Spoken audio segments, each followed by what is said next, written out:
sobre escalar e sentir que o caminho te fortaleceu. É sobre ser abrigo e também ter morado em outros corações. E assim ter amigos contigo em todas as situações. A gente não pode ser tudo, qual seria a graça do mundo se fosse assim?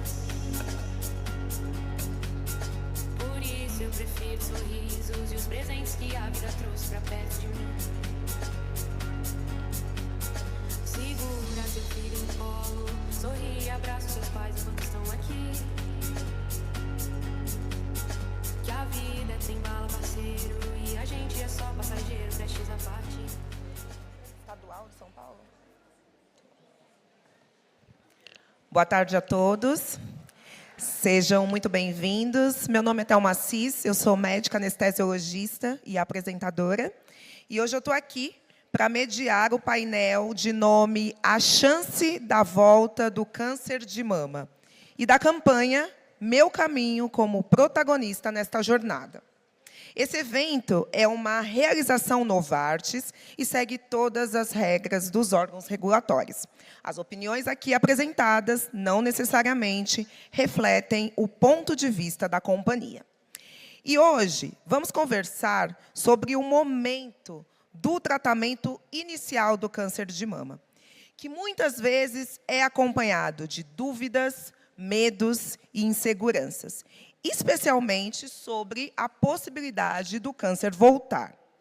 E, no final do bate-papo, teremos uma roda de perguntas do público e, para participar, basta acessar o QR Code que vai aparecer na tela, apontando a câmera do seu celular. Queremos trazer luz a esse tema, com empatia e também com informação, ouvindo especialistas e mulheres que vivenciam essa jornada. E antes de começarmos a conversa com todos os nossos convidados, nós temos alguns dados importantes para destacar aqui. Bom, somos mais de 104 milhões de mulheres no Brasil. E entre os cânceres, o de mama é o que mais acomete as mulheres. Até 2025, 74 mil novos casos de câncer de mama são estimados por ano, segundo o INCA. Também, segundo o INCA, que é o Instituto Nacional do Câncer, 40% dos tumores de mama são diagnosticados em estágios mais avançados. Um estudo demonstrou que a expectativa de vida de uma paciente com câncer de mama avançado no SUS, com tratamentos disponibilizados até o momento, é de 26 meses, pouco mais que 2 anos. Enquanto mulheres tratadas com terapias mais modernas apresentam uma expectativa de vida de até 5 anos. E um outro estudo recente, comparando pacientes negros e brancos elegíveis para o Natali, evidenciou que pacientes negros têm menor sobrevida livre de recorrência e maior risco de desfechos negativos. Então, gente, esses números, eles reforçam o quanto o cuidado com o câncer de mama é importante para a saúde da mulher, que atualmente desempenha um papel fundamental em nossa sociedade. E eu diria nem só atualmente, né? Mas sempre. As mulheres são ativas, cumprem diversas responsabilidades, como mães, filhas, profissionais, esposas, entre tantos outros papéis que nós, mulheres, assumimos no nosso dia a dia. E um ponto que merece destaque é a necessidade de tornar o cuidado cada vez mais justo e cada vez mais representativo. Esses dados, eles reforçam que o risco de recorrência precisa ser discutido sob a ótica da equidade também. Cuidar melhor significa olhar para todos, com atenção às desigualdades que ainda existem. Então, para falarmos sobre esse cenário complexo e também desafiador, teremos nesse bate-papo especialistas no tema, compartilhando as suas experiências, as suas reflexões e trazendo muito conhecimento para todos aqui presentes. Então, eu vou começar chamando os nossos convidados. Gostaria de chamar ao palco a doutora Renata Araquelian, oncologista clínica, atua na Rede Américas, Hospital Santa Paula, Hospital 9 de Julho e Hospital da Mulher. Seja bem-vinda, doutora Renata. Também gostaria de chamar ao palco o Caio Henrique Viana Batista, que é psicólogo e psico-oncologista. Caio também é mestre em Ciências pela Faculdade de Medicina da USP, certificado em Psico-Oncologia pela Sociedade Brasileira de Psico-Oncologia, membro do Comitê de Saúde Mental da Abrale e do Comitê Científico do Instituto Vencer o Câncer e residente da Estadual São Paulo da Sociedade Brasileira de Psico-Oncologia. Seja bem-vindo, Caio. E, para encerrar, a Ju Amora, que é artista paulistana. A Ju Amora, ela desenvolve seu trabalho através da pintura em diferentes objetos e superfícies. A Ju foi diagnosticada com câncer de mama em 2023, segue em tratamento com hormonioterapia e compartilha sua vivência com o câncer periodicamente em seu Instagram. Seja bem-vinda, Ju.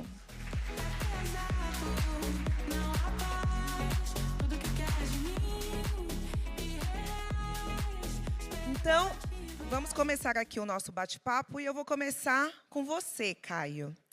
A gente sabe que o momento do diagnóstico do câncer de mama é um diagnóstico e um momento muito sensível para a mulher, né? Afinal de contas, é uma notícia que ninguém espera receber. Então, Caio, na sua vivência, como têm sido os primeiros meses após essa notícia, após esse diagnóstico para os seus pacientes, para as suas pacientes? Você acredita que hoje o câncer já não é mais percebido como uma sentença? Bom, em primeiro lugar, eu queria agradecer de estar nessa mesa, principalmente com vocês, que são mulheres muito inspiradoras. É uma honra poder falar de novo nesse evento e queria também agradecer a Novartis pelo convite. Bom, em primeiro lugar, né, eu acho que quando a gente fala de câncer de mama, primeiro, a gente está falando de câncer. E, em dada medida, é importante a gente dizer que ainda é um diagnóstico estigmatizado, que as pessoas ainda trazem a ideia de morte, de dor. Normalmente, quando a gente fala também de questão de tratamento, é um tratamento que, do ponto de vista psicológico, ele ainda traz mais ônus do que bônus. Por quê? Porque a gente foi acostumado durante toda a nossa vida a ir na farmácia comprar um remédio para tirar um sintoma, né?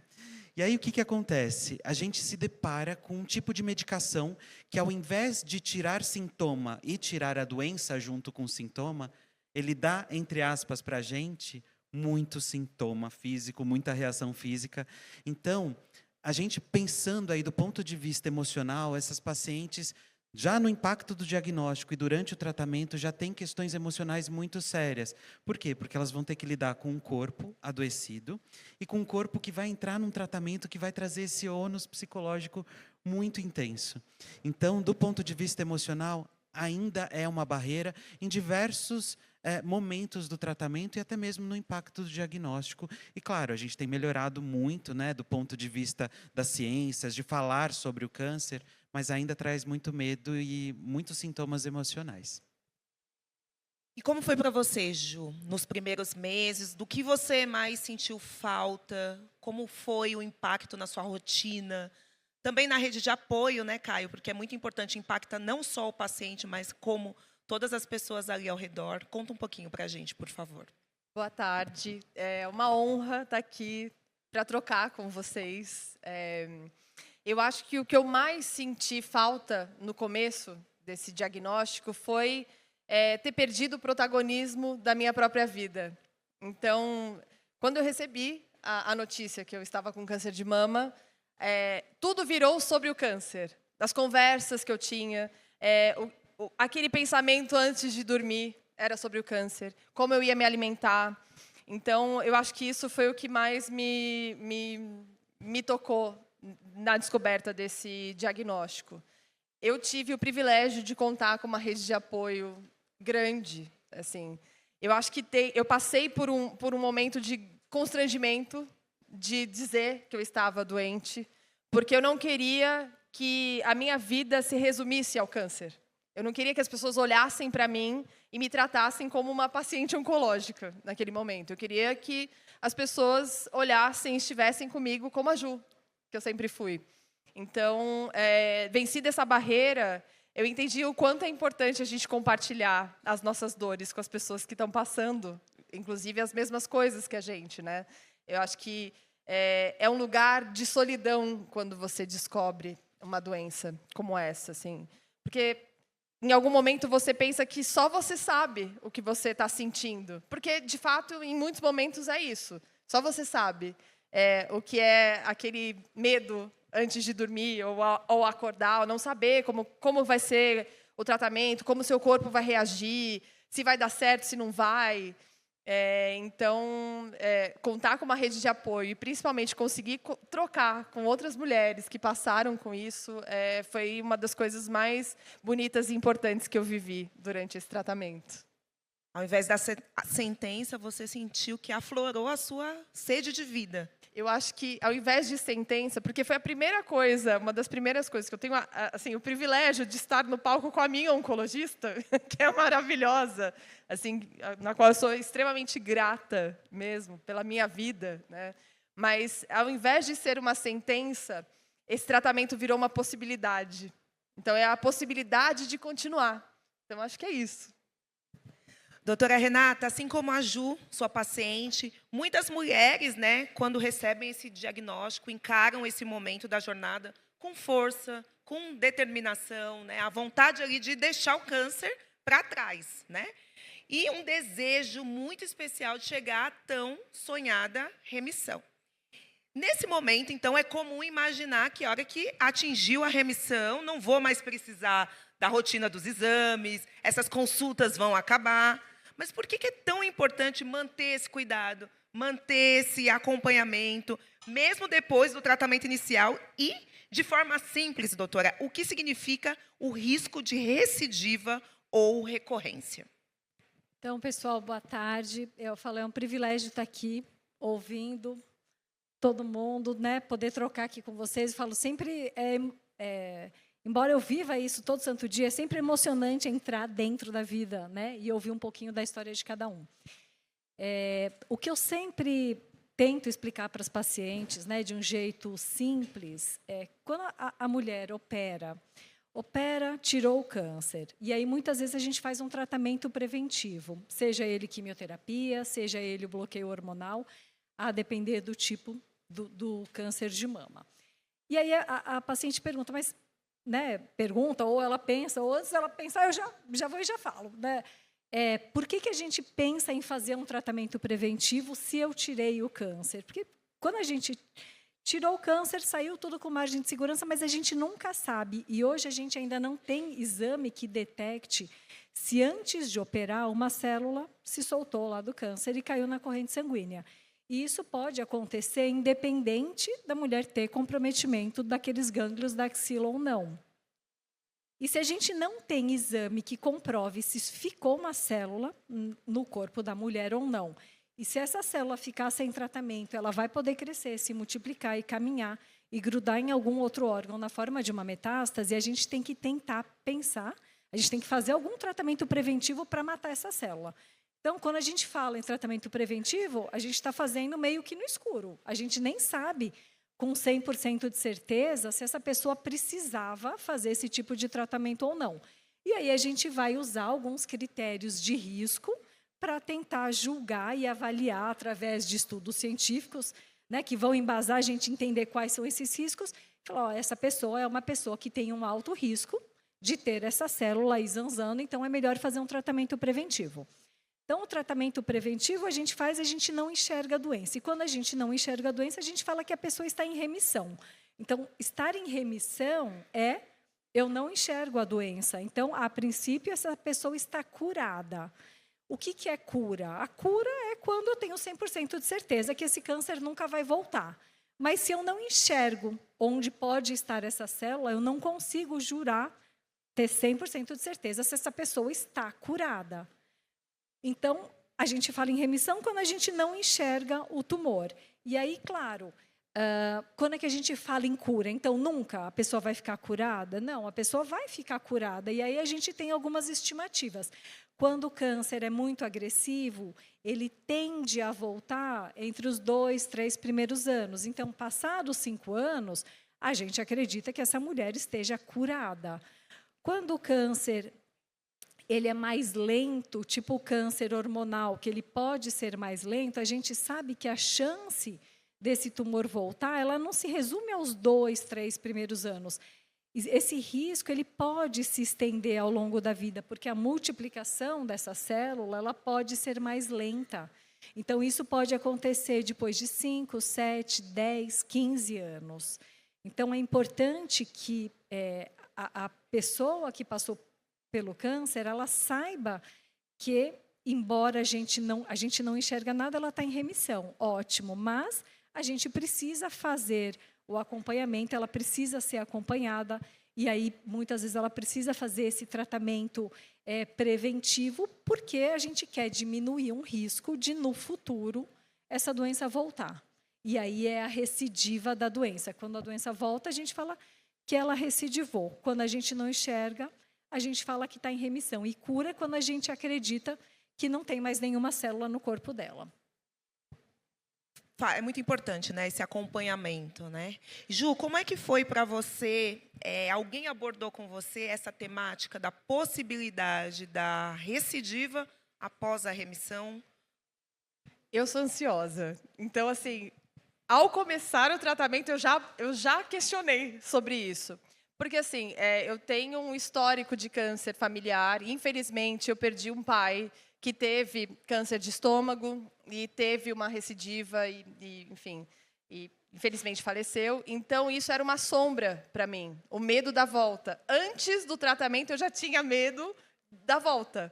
Então, assim, as conversas que eu tive com a doutora Renata sempre foram para entender o que era possível. Porque quando eu passei por esse tratamento, que é a fase mais dura, né, da quimioterapia, e aí eu fiz a mastectomia bilateral, não tenho mais os peitos, por opção, eu decidi não reconstruir. Mas dá a sensação, eu falei, bom, eu me livrei. Eu acho que não tem mais nenhum outro peito, não tem como isso aparecer. E aí, quando continuo o tratamento, me deu a primeira dúvida, assim, por mais que eu tivesse consciência racional, né, de que tem essa possibilidade, eu falei, mas eu estou lutando contra o quê? Porque antes eu estava lutando contra um tumor que estava localizado na mama direita. Eu tirei, e agora? Então, não é legal. Né? Causa uma ansiedade na gente, mas eu acho que a possibilidade, entender que você tem, se está munida de informação, de bons profissionais, te dá uma esperança de que você passe por isso, na verdade, que atravesse essa fase, né? Acho que é isso. Caio, a Ju citou aqui 2 vezes a palavra ansiedade. Isso deve ser muito comum nas pacientes, né? Você considera que esse assunto da recidiva ainda é um tabu para as pacientes? Como lidar com esse sentimento? Bom, eu acho que assim, uma receita a gente não tem, né? Uma receita de, olha, vai ser assim. E assim, gente, é muito legal a gente pensar na Ju nesse palco, mas assim, cada história é única, e como a gente estava falando até no almoço, né, cada história é única, mas nem toda experiência é única, né? E o que eu quero dizer com isso, que eu acho que é muito bacana do que a gente estava falando, e parafraseando as colegas que estavam ali na mesa hoje, no almoço, é que assim, a vivência de ansiedade, ela é tocada por uma pessoa dependendo da bagagem histórica dela. Todos nós somos seres históricos em alguma medida. Então, o que isso quer dizer? Que, assim, por exemplo, Ju, ela trouxe aqui algo da vivência dela. Ela teve, por exemplo, históricos de câncer na família. Outras pacientes nunca tiveram histórico de câncer. Para alguns pacientes, tem uma visão de que o câncer, não, pode ser uma doença tratável. Para outros pacientes, por exemplo, às vezes um paciente geriátrico que tem uma história social de um câncer lá de trás, também vai ter uma outra visão. E sim, a recidiva, hoje em dia, pensando em termos de informação, o que a gente tem visto é que todo mundo hoje sabe um pouco sobre recidiva. Todo mundo que é diagnosticado vai lá no Google, no ChatGPT e procura alguma coisa. E vocês duas sabem, né? Você, Thelma, você, doutora, o quanto que as pacientes já chegam ansiosas porque muitos diagnósticos não acontecem mais com o médico. E uma vez que não acontecem com o médico, o grau de ansiedade vem aqui. Por quê? Porque viu ali, o ChatGPT explicou, ou o Google explicou, e aí já pensa em recidiva, metástase, lá, lá, lá. Então, a gente também está falando de uma ansiedade que é potencializada, e a gente ainda pensa no seguinte, que assim, quando a gente fala de ansiedade, gente, é uma previsão de futuro, é um nervosismo o tempo todo, pensando no que pode acontecer, nos desfechos ruins. E isso pode fazer com que todo o tratamento também caia por terra, porque todo o tratamento médico ele é feito para alguém. E o que eu quero dizer com isso? Que assim, aquela pessoa, muitas vezes, né, dependendo do médico que está, e desculpa a crítica aos médicos, alguns, né, às vezes é um profissional que olha só para o tumor, mas não olha para tudo que aquele paciente é e representa para a família dele, o que ele é socialmente. Então, assim, se a gente fala de uma comunicação de um diagnóstico falha, a gente aumenta a ansiedade. Se a gente fala de um médico que não sabe se ligar ao seu paciente, minimamente emocionalmente, a gente aumenta a ansiedade desse paciente também, porque ele vai trito e com medo de perguntar algumas coisas. Então, a ansiedade ela vai tomando outras proporções a depender de cada história e como que a gente vai traçando essa história enquanto profissionais de saúde também.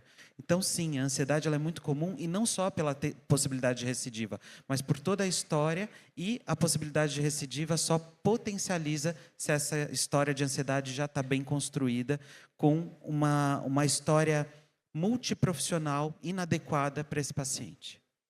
Eu concordo com você. Eu acho que a relação médico-paciente ela tem que ter muita empatia, principalmente na prática oncológica, né? E aí a pessoa vai para o Dr. Google, o Dr. Site GPT, ela não vai encontrar essa empatia, mas a gente espera que ela encontre na hora que chegar no consultório, né? Mas, seguindo aqui com a parte dos dados, doutora, queria que você colocasse para nós os dados mais recentes que mostram sobre a incidência de recorrência.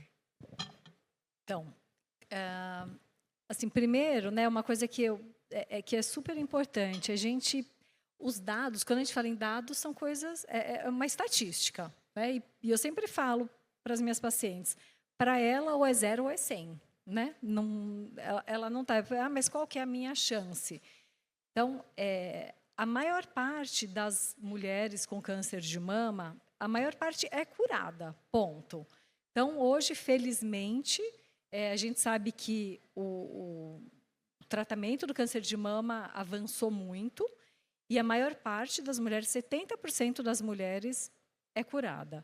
E a gente sabe que a chance de cura, ela está absolutamente ligada ao diagnóstico precoce. Por isso que é super importante a gente frisar, batalhar. Claro que a gente quer remédios cada vez mais modernos, mas o mais importante é a gente fazer o diagnóstico precoce. Então, é fazer com que todas as mulheres sejam orientadas e tenham acesso ao rastreamento, que a gente sabe que é a mamografia, né? O rastreamento não é o ultrassom de mama, o rastreamento é a mamografia. Tem alguns tipos de câncer que são mais agressivos, e aí podem acontecer. A mulher faz a mamografia todo ano, e mesmo assim, entre um exame e outro, aparece um tumor, e já aparece e não é tão pequenininho, a ponto de que ela palpe o tumor. Mas a gente tem que sempre tentar começar lá do começo. Então, quando o diagnóstico é feito precocemente, a gente aumenta a chance de cura. E aí, quando a gente pensa em chance de recidiva, a gente tem que pensar qual que foi o estágio. Então, quanto mais precoce, maior é a chance de cura. Quanto maior o tumor, maior é a chance de recidiva. Então, tumores maiores, com mais gânglios da axila comprometidos, isso imprime um maior risco da doença voltar. O que não quer dizer que as mulheres que tenham gânglios na axila comprometidos, necessariamente a doença vai voltar? Não. Ainda assim, a maior chance é de que essa mulher fique curada. Mas a gente sabe que essa é uma mulher que a gente tem que olhar com carinho no tratamento preventivo para a gente diminuir ao máximo a chance dela ter uma recidiva. A chance de recidiva, então, a gente olha o tamanho, a gente olha a idade, a gente sabe que as mulheres que são mais jovens, que estão na pré-menopausa, elas tendem a ter tumores mais agressivos do que as mulheres mais velhas. A gente olha o tipo, se ele é hormonal, se ele é triplo negativo, se ele é HER2.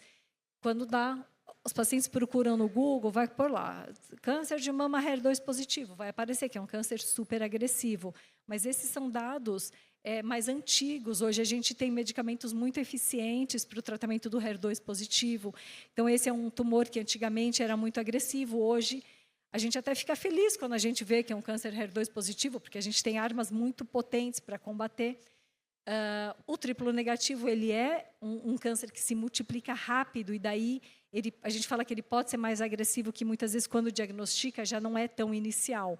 Mas a gente também tem evoluído no tratamento das pacientes com câncer de mama triplo negativo. E as pacientes com câncer de mama hormonal, que são a maior parte, né? Mais de 70% dos cânceres de mama são do tipo hormonal. A gente também tem evoluído. Esses tumores eles tendem a crescer menos rápido, embora tenham alguns que cresçam rápido. Mas a gente evoluiu muito no tratamento preventivo com quimioterapia. Mas não é a químio que é a cereja do bolo. A cereja do bolo é o bloqueio hormonal.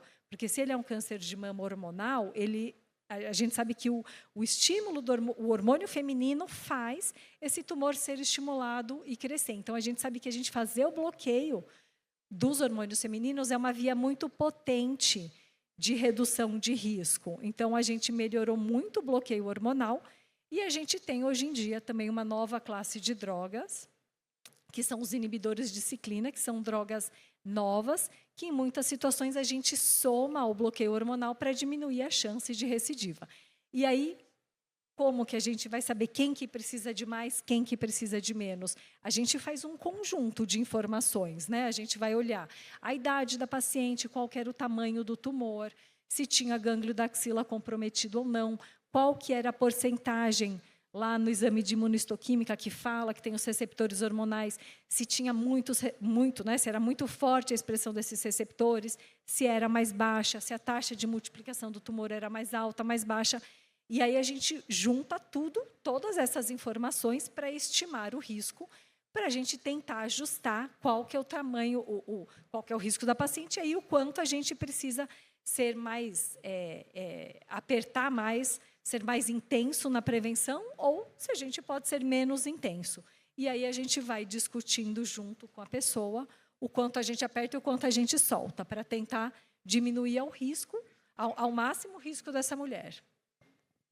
Bom, não podemos negar que é uma conversa difícil. Então, a gente está caminhando para um segundo momento aqui do nosso bate-papo, que a gente vai mergulhar ainda mais nessa necessidade de ter acolhimento e informação, né, em relação a esse assunto.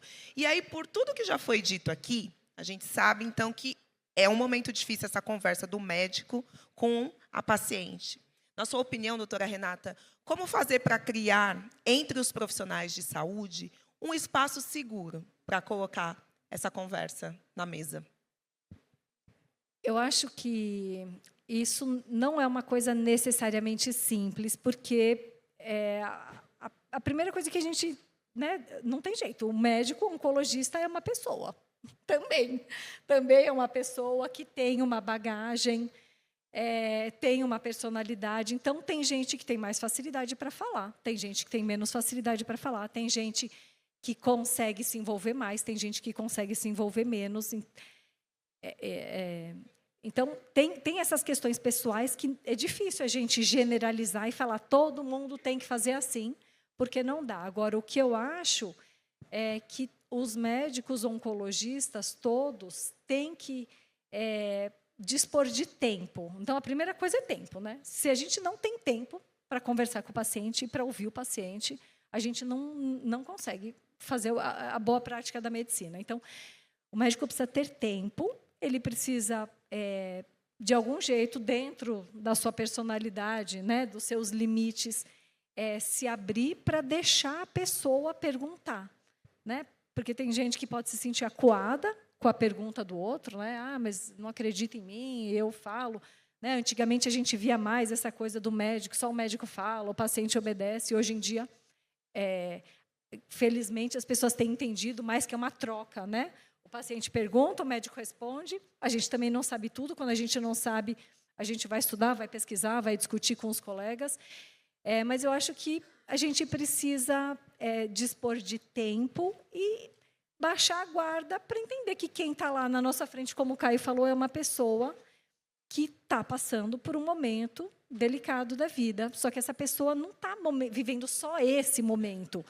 Ao mesmo tempo, na vida dela, estão acontecendo várias outras coisas. Né? Ela tem família, ela tem marido, namorado, ou ela não tem, ela tem amigo, ela tem trabalho, ou ela não tem trabalho, enfim. A gente tem que tentar entender, conhecer a vida da pessoa, para tentar ajudar do melhor jeito, porque não existe uma receita única. Né? Eu não tenho como falar como é que tem que ser a condução, porque cada pessoa é única e cada pessoa tem uma vida com as suas particularidades. Então, é muito comum, né? A mulher trabalha e fala, mas e aí, eu vou poder continuar trabalhando? Aí a primeira pergunta que eu falo é, você quer continuar trabalhando? Porque, assim, se você quiser, você pode. Mas, se você quiser se afastar, você também pode. Né? Eu falo, a gente tem que tentar viver, levar a vida o mais normal possível, porque o tratamento do câncer não obriga a pessoa a se afastar de tudo e ficar reclusa em casa. Ontem, a paciente perguntou, mas eu tenho um show, ela tinha comprado, eu posso ir no show? Pode ir no show. Nossa, eu achei que eu fosse ter que ficar em casa. Não, não tem que ficar em casa.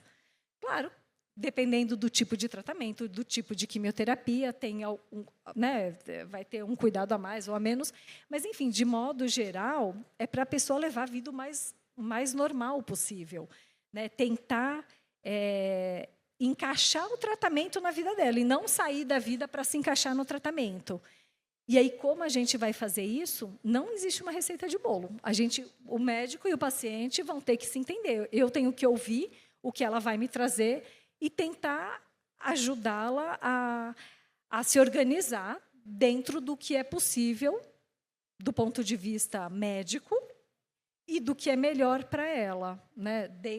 Do ponto de vista pessoal. Então, assim, é isso. Eu acho que não tem um único caminho, mas a gente tem que tentar enxergar o outro e se colocar. Eu sempre pergunto, e se fosse eu, o que é que eu faria? Né, assim, e é difícil essa resposta, porque sem sentir na pele, é difícil você se colocar exatamente no lugar do outro. Né? A gente pode imaginar, mas se colocar exatamente não dá. Mas é um exercício que eu acho que todo médico deveria, né, a gente tem que diariamente fazer para tentar entender e ver qual é o melhor jeito da gente ajudar essa pessoa. É uma busca constante, né, gente, pela humanização da medicina. Eu, por exemplo, como médica, sempre busquei ser o mais empática possível, mas só senti mesmo quando eu fui acompanhante do meu pai, que foi um paciente oncológico de linfoma. Porque aí, quando você está no leito com alguém que você ama, ou quando você é a pessoa que está sofrendo, aí você esquece toda a sua formação. Você traz a doença da forma mais humana possível. Né? E isso, de uma certa forma, otimizou muito a minha relação médico-paciente. E você, Ju, falou desse protagonismo, que você não queria perder, né, esse protagonismo. Como é que foi para você esse momento da conversa, da possibilidade da recidiva? Você acha que isso acabou te incentivando a ter mais autocuidado? Como é que foi a sua relação? Porque aqui a doutora já explanou, né, o ponto de vista médico, mas queria que você colocasse um pouquinho também o ponto de vista da equipe multidisciplinar, né? Porque o tratamento oncológico ele tem que ter toda uma equipe ali por detrás para poder ajudar. Como é que foi para você? Assim, né, não é, de fato, uma conversa fácil para a gente. Mas é interessante porque a doutora Renata mencionou uma coisa que eu fazia com ela. Eu sempre perguntei, o que você faria se fosse você? Quando eu tinha que fazer alguma escolha, ou enfim, eu tentava me munir, eu tento ainda me munir de informação. saber, assim, pesquisar. Eu sei que o Dr. Google e o ChatGPT não são os melhores médicos do mundo, mas, assim, todas as matérias, todas as publicações, conversas com outras pacientes, porque eu entendo que cada caso é um caso, mas é muito importante essa troca também para a gente entender, né, para onde ir, porque é um momento muito de... Por mais amparo que você tenha, ainda assim é um momento de desamparo da vida, né? Você não sabe o que vai acontecer, o que você tem que fazer. Então, perguntar é a coisa mais importante, eu acho, nesse processo. E é muito bom quando você tem de volta uma resposta que te considere como ser humano. Porque eu entendo que, em algum momento, para os médicos, existe uma padronização do atendimento. E eu acredito, assim, por conta da quantidade de pessoas que são atendidas, eu acho que tem uma regra, uma instituição do tipo de tratamento que acaba sendo usada na maioria das vezes, né? E é muito bom quando você consegue ser enxergado como ser humano, né? Com uma história e com ansiedades e com medos. E saber das suas possibilidades de tratamento te dá esperança, na verdade. Então, eu sei que eu tenho, né, estou fazendo um tratamento para um câncer hormonal, que eu descobri já no estágio 3, então eu tenho consciência do que isso significa. Mas eu também tenho consciência das minhas possibilidades de tratamento. Então, eu sempre troco muito com a doutora Renata, com o mastologista, com todo mundo que eu posso, para saber o que eu posso fazer. Então, eu vou levando a minha vida a partir disso, a partir dessa possibilidade de cura. Então, óbvio que, muitas vezes, o medo, ele vem de um jeito... É uma coisa, é tão subjetiva assim, mas ele vem de uma forma que te surpreende. O medo te pega quando você menos espera. Eu nunca imaginei, quando eu escutava assim algumas onco-friends falando, nossa, eu vou fazer uma ressonância agora, meu Deus do céu. Aí eu pensei, não, acho que tudo bem, né? Até eu fazer a minha primeira ressonância pós-cirurgia. Veio uma ansiedade irracional. Veio uma coisa, eu falei, eu acordei esquisita no dia do exame, com uma coisa estranha, assim. Aí eu entendi que era o medo, e se? E se acharem alguma coisa? E aí, ao mesmo tempo, vem outro pensamento de, bom, se acharem alguma coisa, acho que vão pegar no começo, então menos mal. Então, eu acho que a gente flutua muito, né, sobre essa coisa do medo e da esperança. Eu acho que o tratamento oncológico é saber lidar com esse medo e esperança o tempo inteiro. Acho que é isso. E ainda dentro desse universo de lidar com esse medo e com essa esperança, uma pergunta para os três. Como vocês acham que deve ser abordado esse tema da recidiva? Sem causar pânico na pessoa e também sem fazer com que a pessoa queira desistir do tratamento. Começando por você, Caio. Bom, eu acho que assim, essa questão da recidiva, a primeira coisa, eu acho isso muito importante de dizer, que assim, quando a gente tem saúde, né, e que a gente nunca ficou doente com uma doença que ameaça a nossa vida, a gente tem uma onipotência emocional. A gente pode tudo, a gente consegue qualquer coisa, mas uma vez que a gente tem uma doença e que traz dentro da história dela a possibilidade dela voltar, a gente não fica igual, nunca mais. É muito difícil. Então, o que isso quer dizer? Que, assim, invariavelmente, esse medo, ele é natural, ele vai acontecer. Às vezes numa medida maior ou às vezes numa medida menor. O que a gente precisa fazer para tratar isso é um tratamento especializado, porque o medo é de cada um. Por isso que, por exemplo, hoje, né, e está aqui o pessoal da Sociedade Brasileira de Psico-Oncologia, a gente tem profissionais especialistas em psico-oncologia. O que isso quer dizer? Não é a psicóloga boazinha, que usa incenso, que sorri, entendeu?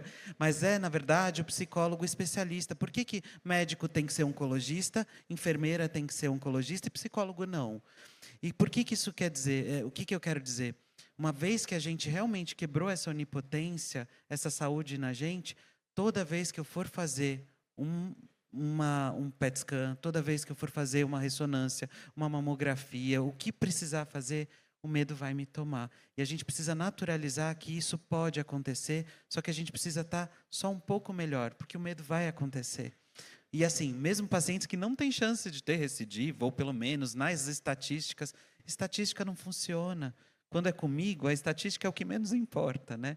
Então, eu acho que o tratamento especializado para cuidar de cada história e a maneira como a ansiedade e as outras questões emocionais vão se manifestar naquele paciente é importante. Tratamento especializado com psicólogo especializado.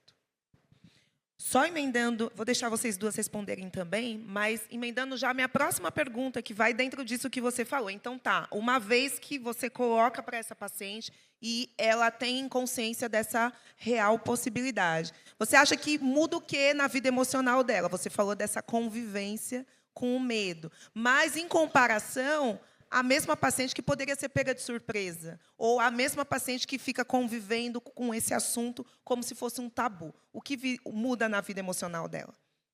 Então, muita coisa muda na vida emocional, né? Porque é isso, quando a gente tem, né, Thelma, essa situação de onipotência, que tem essa quebra emocional, né? A gente vai ter essa quebra e o paciente ele vai viver mais perto ali, por exemplo, dos exames de rotina, mesmo depois de estar em remissão, ele vai viver isso, né? Então, essa é a mudança geral. Ele nunca mais vai fazer um exame do mesmo jeito. Vai ter um medinho, vai ter alguma coisinha que vai acontecer. Então, essa é a quebra geral que vai acontecer. Então, eu acho que isso precisa ser deixado claro, porque todo mundo assim que já viveu uma doença oncológica, né? Eu estou há 15 anos aí atuando com pacientes oncológicos. Tem medo, qualquer exame tem medo. Mas, poxa, já está há 10 anos em remissão. Mas, Caio, para mim, um raio-x não vai ser igual, né? Então, isso é muito importante também de dizer e naturalizar e falar assim, tá bom, vamos tentar viver isso de um jeito um pouco diferente. E o que a Ju falou, às vezes, né, que eu acho que é muito importante, também os pares, né? Poxa, minha amiga que teve câncer, como que ela acha que é isso, né? Eu estou vendo aqui umas carinhas, inclusive, que eu conheço ali. Isso também é um apoio mútuo que ajuda a minimizar esse medo, porque ele vai existir. Quer falar, doutora Renata? Então, o medo existe. Eu tenho medo quando eu vou fazer um exame. Eu não tive câncer ainda, mas eu vou fazer um exame. Eu tenho medo, porque eu vejo isso todo dia, acontece na casa de todo mundo. Não importa se a pessoa é branca, preta, magra, obesa, jovem, mais nova, mais velha, acontece, né? Independente de qualquer coisa. Às vezes a gente faz tudo, eu falo, né, para as pacientes, tem gente que faz tudo certinho e acontece, tem gente que faz tudo errado e não acontece, então não tem regra. Então, o medo vem. Vai ter medo de fazer o exame? Vai ter medo de fazer o exame, porque eu também tenho medo. Eu vou fazer o exame, eu penso, meu Deus, até sair o resultado da mamografia. Eu fico lá, clicando 1000 vezes na internet para ver se sai o resultado. Porque o medo é natural, porque não está na nossa mão. E aí, eu não sou psicóloga, né? Mas o que eu tento, né, conversar com as minhas pacientes, o medo vai vir, é normal, porque não está na nossa mão. Então, a gente tem que pensar, o que é que está na nossa mão? Está na nossa mão fazer o tratamento preventivo. Ok, vamos fazer o tratamento preventivo. O que mais está na nossa mão? Né, o que mais eu posso fazer para diminuir o meu risco? Além do tratamento regulamentar lá, médico. Eu posso manter uma boa alimentação. Isso muda? Muda. Eu posso fazer atividade física. Isso muda? Muda. Tem embasamento científico? Tem embasamento científico. Eu não várias eu vou não beber ou vou diminuir o álcool. Eu, assim, estou no sobrepeso, eu preciso perder peso. Então, a gente tem várias outras coisas não médicas, necessariamente, não medicamentosas, né, mas comportamentais, que podem diminuir o nosso risco. Então, a gente tem que se conscientizar. Tem o risco de recidiva? Tenho. Dá medo? Dá. Mas o que eu vou fazer com isso? Eu vou ter que trabalhar minha mente, né? Meu emocional. Com ajuda ou sem ajuda, a gente vai precisar trabalhar isso. E eu vou precisar ter a certeza de que eu estou fazendo o meu melhor para diminuir o meu risco. Então, eu preciso saber, o paciente precisa perguntar para o médico o que é a mais, o que é que eu posso fazer para diminuir o meu risco. Você pode fazer isso, isso, isso. Né? Tem comprovação científica dessas coisas que eu falei? Tem. Tem algum medicamento a mais que eu posso tomar? Tem alguma pesquisa clínica? Hoje em dia, né, antes a gente só tinha pesquisa clínica nos Estados Unidos e na Europa. Hoje em dia, a gente tem cada vez mais pesquisa clínica chegando no Brasil. Isso precisa ser difundido. Então, o paciente, a gente precisa falar cada vez mais sobre isso. O paciente precisa perguntar: tem alguma pesquisa que eu posso participar e que eu posso me beneficiar? Então, a gente tem que tentar estimular as pessoas a questionarem, a perguntarem o que mais eu posso fazer para diminuir o meu risco, em todas as esferas, né? Medicamentoso, comportamental, acesso a medicamentos que não tenho disponível na saúde suplementar, no SUS, através de pesquisa. Como é que eu vou fazer isso? Então, eu acho que quando a gente se imune de todas essas informações, a gente se sente um pouco mais seguro para seguir em frente, mas o medo sempre vai existir. Para algumas pessoas mais, para outras pessoas menos, mas eu acho que é muito difícil alguém não ter nenhum medinho, né? Ju, você falou que ficou ansiosa e já quis saber. Você foi atrás da informação. E aí a doutora está ressaltando a importância mesmo de fazer isso. Mas tem gente que não quer saber, justamente por conta do medo. Se você se colocar no lugar do profissional de saúde, qual seria a melhor forma de receber essa notícia sem causar pânico? Eu queria só falar uma coisa antes disso, sobre medo. Porque esse mês faz 1 ano e 4 meses que eu parei de fazer quimioterapia. E, nesse período, parece que eu perdi o meu direito de sentir medo em alguns momentos, né? Eu sentia, toda vez que eu falava, ou ainda falo para alguém: nossa, eu estou com medo, ai, meu Deus do céu, será que vai ter recidiva, será que não vai ter? Alguém me reprime: para de falar isso, besteira. Não, sabe, já passou. E aí você vai engolindo isso, e aí só vai aumentando esse bolo de ansiedade. E você fala: poxa vida, eu não tenho o direito de sentir isso. Aí você se sente culpada, fala: poxa, realmente já passou a fase mais difícil, né? Já passou. Por que eu estou aqui com medo? Eu não posso pensar sobre isso, né? Então, ter profissionais que acolhem o seu medo, né? Não te julgam através do seu medo, é essencial. Eu acho que é a primeira coisa, eu acho, né? Quando você vai trocar com o seu oncologista, com o seu médico, ou com seus pares, enfim, você ter esse medo acolhido, entender que é natural, né? Entender que você não é uma pessoa ingrata, que você é dramática, que você está se vitimizando, porque algumas vezes esbarra nesse lugar, né? A gente, em conversas assim com outras pessoas, pode esbarrar nesse lugar. E não é sobre isso, né? É natural. E ouvir que isso é natural e que todas nós, em algum momento, mais ou menos, sentimos isso, é acolhedor, de alguma maneira, né? Então, eu acho que a primeira coisa é o profissional saber que está falando com uma pessoa que tem medo disso. E munir o paciente de informação também, porque a gente não é boba. Por mais, independente do nível de instrução que a gente tem, a gente quer saber a verdade sobre o nosso próprio estado. A gente não quer ser enganada. Então, eu acho que é por aí. Assim, a gente quer ouvir a verdade e as possibilidades para a gente continuar tendo uma vida, né, pela frente. Thelma, e essa questão, né? Tem gente que pergunta mais, tem gente que pergunta menos, tem gente que quer que eu fale tintim por tintim, e tem gente que quer só saber o geralzão. E eu acho que também faz parte do meu trabalho e tentar ler e entender quem é que está na minha frente. Porque, e não se trata de esconder ou não dar a verdade, mas tem gente que, neste momento, não quer que eu fale todas as chances e os riscos, e tem gente que quer. Então, a gente precisa olhar, entender quem é que está na nossa frente e respeitar o momento da pessoa, né? Eu já tive paciente que me mandou pelo WhatsApp: eu quero saber tudo na consulta de amanhã. E depois mandou: não, eu não quero mais. Você só me fala o que eu precisar saber. Então, assim, a pessoa tem o direito, né, de saber ou de não saber. Ela vai dosar o que ela quer que eu fale e o que ela não quer que eu fale. Claro que tem momentos críticos que eu preciso falar com alguém, né? Se tem alguma coisa muito fora do controle, ela não quer ouvir, eu vou ter que falar com algum familiar, enfim. Mas, de modo geral, a gente tem que também respeitar. Eu não posso chegar e sair despejando um litro de informações para quem não está preparada naquele momento para ouvir o litro que eu tenho para falar. Então, a gente tem que ir tateando e dando aquela coisa das verdades progressivas e num crescente, né? Só uma coisa também que eu queria acrescentar, que eu acho que é muito importante, que alguns artigos têm falado sobre medo de recidiva, né, que é essa condição emocional que a gente está discutindo aqui. Existem 2 pontos, tá? O primeiro é como a comunicação do diagnóstico foi feita lá atrás. Muitas vezes, se foi uma comunicação muito ruim, o paciente pode ter um medo mais elevado de recidiva, com medo de reviver aquela comunicação do início. Então, por exemplo, o treinamento em comunicação de notícias difíceis é importante para todos os médicos, equipe multidisciplinar, apesar de ser médico quem comunica. Mas, às vezes, né, é o enfermeiro que confirma, que é o que põe a cabeça lá atrás e faz assim, né?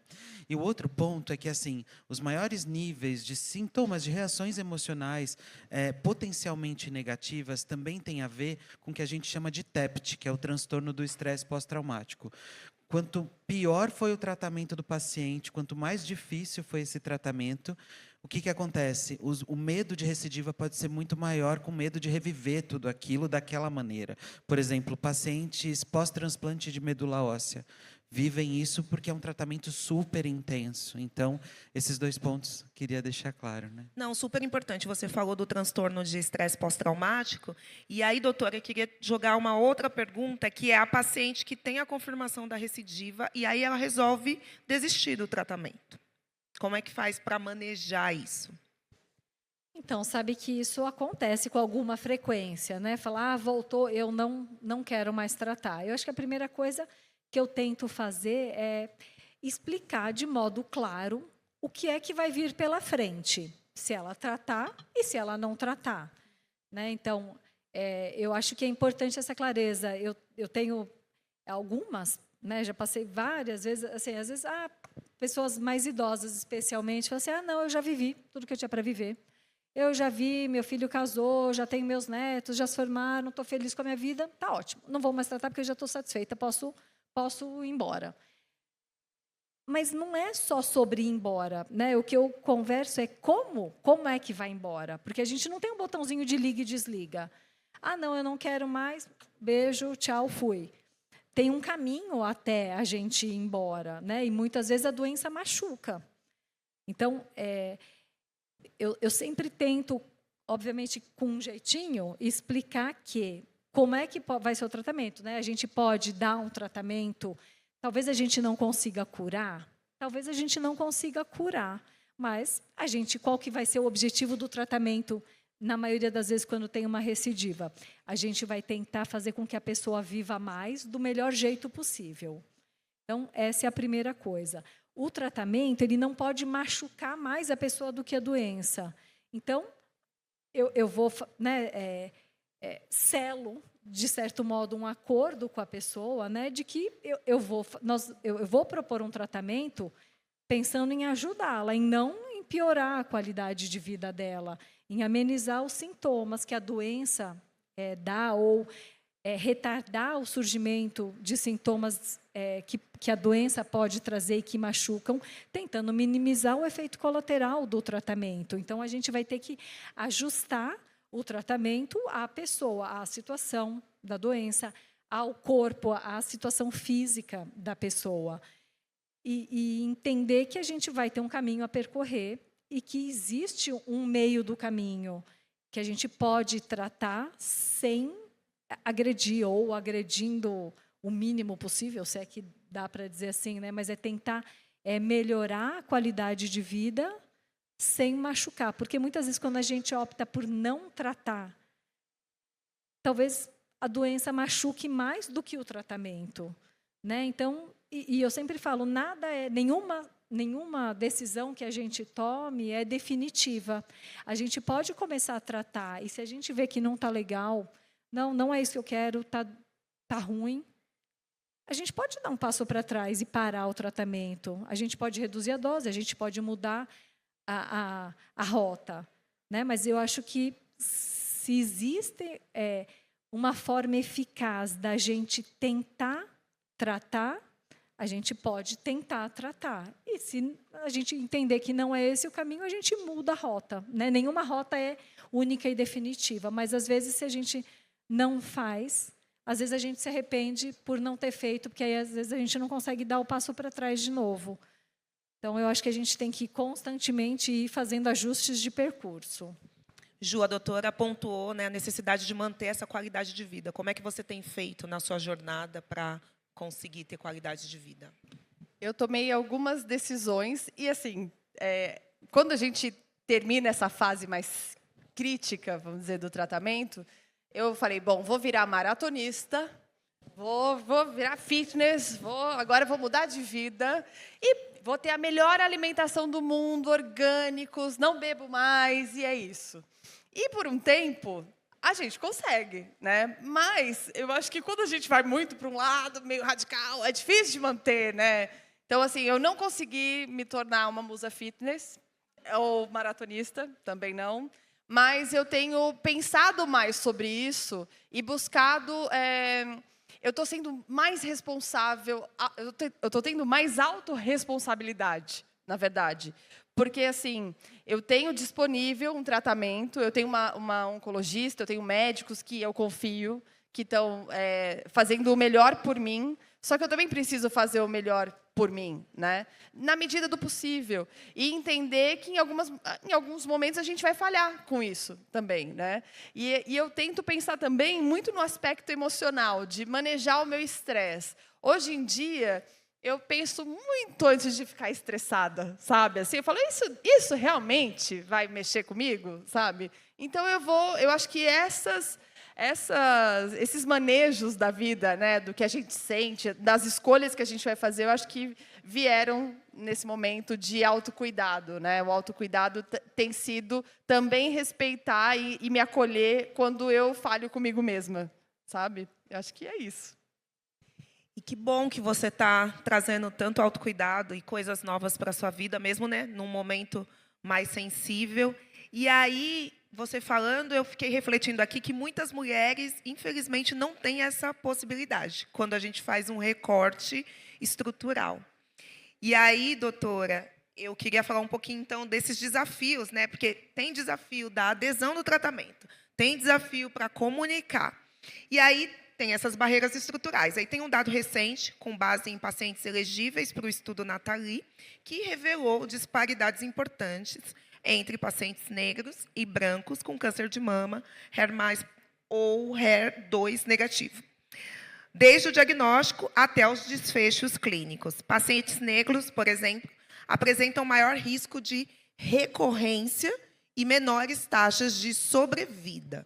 E isso nos lembra que precisamos olhar para a equidade também na fase de adjuvância. Então, como é que o sistema de saúde ele pode evoluir para garantir que o cuidado seja realmente personalizado, inclusivo, justo para todas as pessoas, e como essa estratégia se correlaciona com o risco de recorrência? Então, vamos traduzir. Isso, traduza, por favor, doutora. Esse estudo que você citou, né, o Nathalie, é um estudo de um medicamento novo. A gente tem alguns medicamentos que vêm somar ao nosso tratamento preventivo. Então, ele é um medicamento novo que ajuda a diminuir, a gente junta ao tratamento, ao bloqueio hormonal, para diminuir o risco de recidiva. E aí, esse estudo, e aí ele não é um único estudo, então a gente já tem muita evidência na literatura médica de que mulheres negras com câncer de mama, elas têm um risco de morte maior do que as mulheres brancas. Então, um risco de recidiva maior e um risco de morte maior. Por quê? Né? Existem dentre várias explicações, duas possíveis explicações. Uma vem porque, muitas vezes, a mulher negra, historicamente, ela já vem sofrendo vários desprivilégios, entre aspas, né? Então, ela tem menos acesso ao sistema de saúde, e aí, com isso, ela faz diagnóstico mais tardio. Quando ela descobre o câncer de mama já está numa fase mais avançada, e isso automaticamente, mesmo quando ela tem o mesmo acesso que uma mulher branca, se ela diagnostica numa fase mais avançada, a chance de recidiva dela vai ser maior, então a chance dela morrer do câncer de mama também vai ser maior. E existe uma outra evidência de que é possível que, do ponto de vista da genômica do tumor, dos genes do tumor das mulheres negras, talvez sejam genes de maior proliferação. Tipo, a natureza do tumor da negra pode ser mais agressivo do que a natureza do tumor da branca. E aí, mesmo se ela tiver acesso aos mesmos tratamentos, talvez ela evolua pior do que a mulher branca. O que está na nossa mão fazer? O que está na nossa mão fazer é diminuir a disparidade de acesso. Né? Se do ponto de vista dos genes não está na nossa mão, a gente tem que minimizar, e isso independente dessa história dos genes, a gente tem que fazer com que a mulher negra ela tenha o mesmo acesso que a mulher branca. Então, ela não pode, assim como a branca, ter dificuldade de acesso a fazer a mamografia. Uma vez que ela fez a mamografia, ela não pode ter dificuldade de acesso a fazer a biópsia, dificuldade de acesso ao chegar a um serviço especializado para ela poder fazer o tratamento oncológico, porque às vezes ela enfrenta tantas barreiras. Eu atendo na rede privada, eu atendo no SUS também, e aí acontecem com mulheres negras e acontece também com mulheres brancas, né? Muitas vezes elas ficam 8 meses sentindo um nódulo. Então, não era nem para ela sentir, era para ela ter diagnosticado na mamografia, quando ela não palpa. E aí, a partir do momento que ela sente, às vezes ela leva 7, 8 meses para chegar até o oncologista, até o mastologista. Então, o sistema de saúde precisa ir lá para trás e fornecer o básico, que é o rastreamento, ou o acesso o acesso rápido à biópsia, e rapidamente essa paciente ter acesso à equipe especializada, né, com o oncologista e o mastologista. E aí ter acesso a todos os medicamentos. E aí a gente vai falar em desigualdade também da saúde, né, do acesso. Você falou na importância do tempo e do privado, né? Então, o tempo para o diagnóstico do câncer de mama, isso se traduz em chance de vida. Então, a gente tem que encurtar todos esses tempos e fazer com que as mulheres tenham acesso ao melhor tratamento disponível, seja ela usuária da rede pública, seja ela usuária da rede privada. E você, Caio, em relação à parte psicológica, se a gente olhar para o Sistema Único de Saúde, se a gente olhar para esse recorte estrutural, como você observa na sua prática? Eu atendi muito tempo no SUS e, assim, o que eu quero dizer que justiça social traz sofrimento psíquico, ponto. Né? Se a gente não tem justiça social, se a gente não tem uma política de diversidade em saúde, invariavelmente a gente vai ver sofrimento psíquico. Pessoas negras sofrem mais por todas essas desigualdades. A gente tem um problema sério, histórico e, em alguma medida, irresgatável. E o que eu quero dizer com isso? A gente tem que trabalhar muito para conseguir resgatar existências. E eu falo aí, por exemplo, até de uma população, não só da população negra, mas é muito difícil, por exemplo, ser uma pessoa negra no nosso país e ser uma pessoa LGBTQIAPN+, negra no nosso país. A gente também precisa falar sobre a visibilidade trans. E isso é muito importante, porque, por exemplo, quantas pessoas trans não são diagnosticadas adequadamente, porque a gente tem problemas muito sérios de preconceito dos profissionais de saúde, e a gente está falando de uma medicina branca e heteronormativa. Tá? Então, as pessoas invariavelmente vão sofrer muito mais.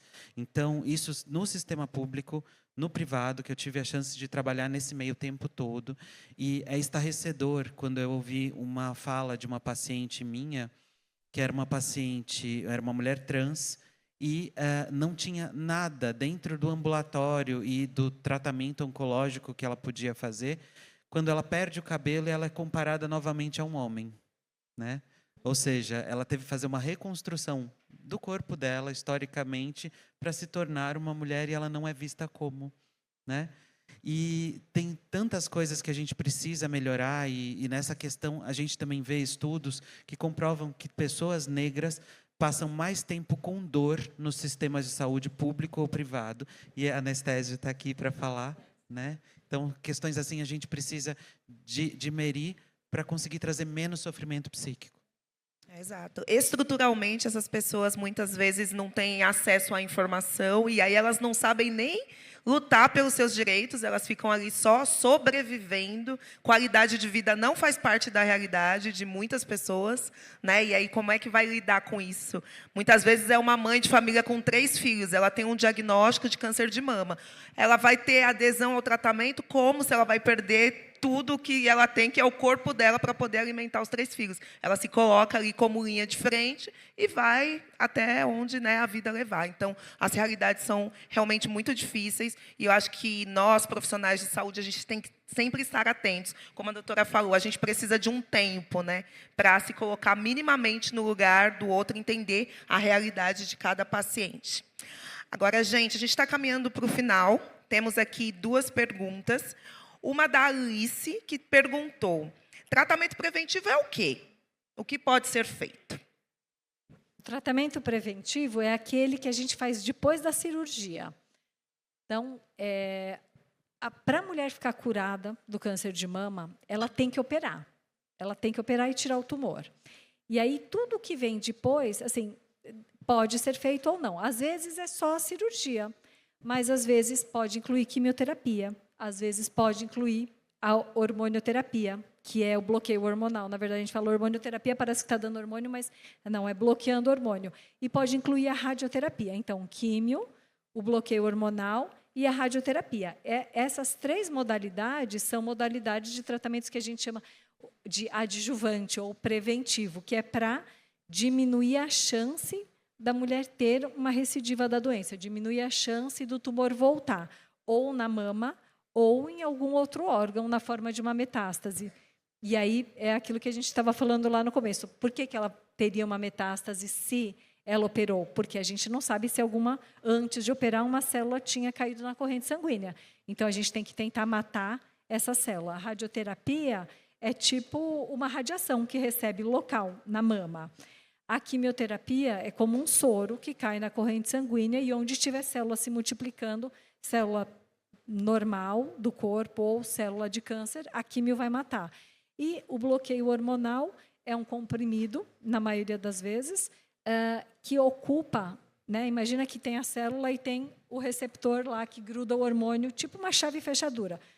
Gruda o hormônio e estimula o crescimento da célula, como se a chave entrasse na fechadura para mandar a célula se multiplicar. Aí ou eu bloqueio essa ligação do hormônio no receptor, ou eu diminuo o hormônio que tem circulando para ele não ativar esses receptores.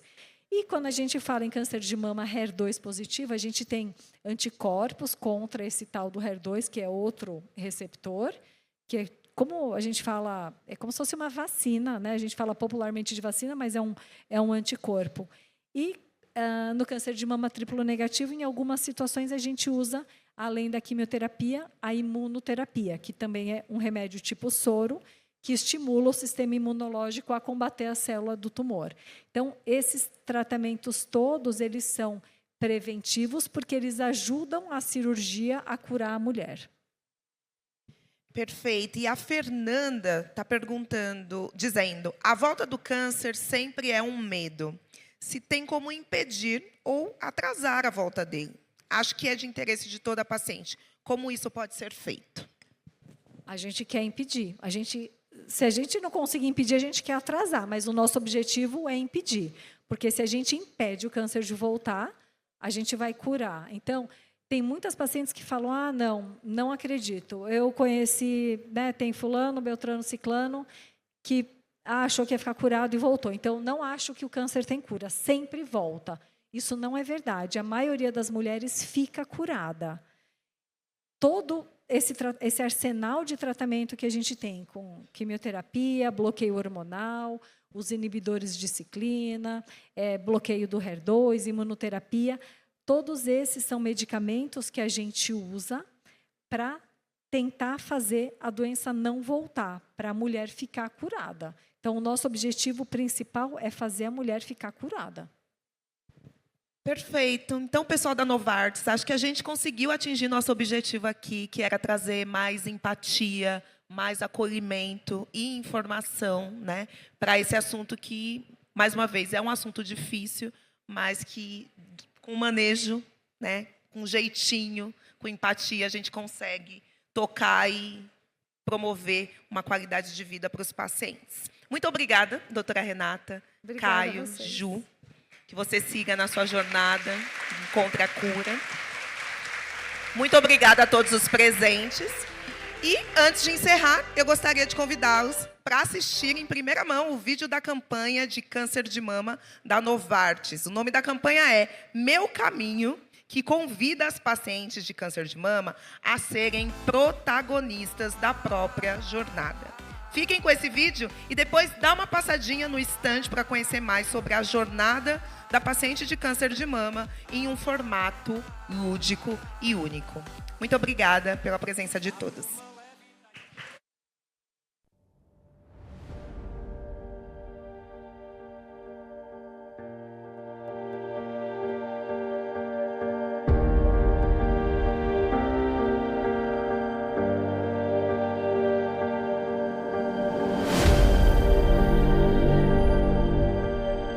Oi, eu sou Gabriele Brandão. Eu sou Elisa Montes. Meu nome é Linda Rojas. Meu nome é Ana Carolina Fernandes. Meu nome é Gislene Charalda. Protagonismo é você se colocar como, de fato, a pessoa que escolhe o seu caminho.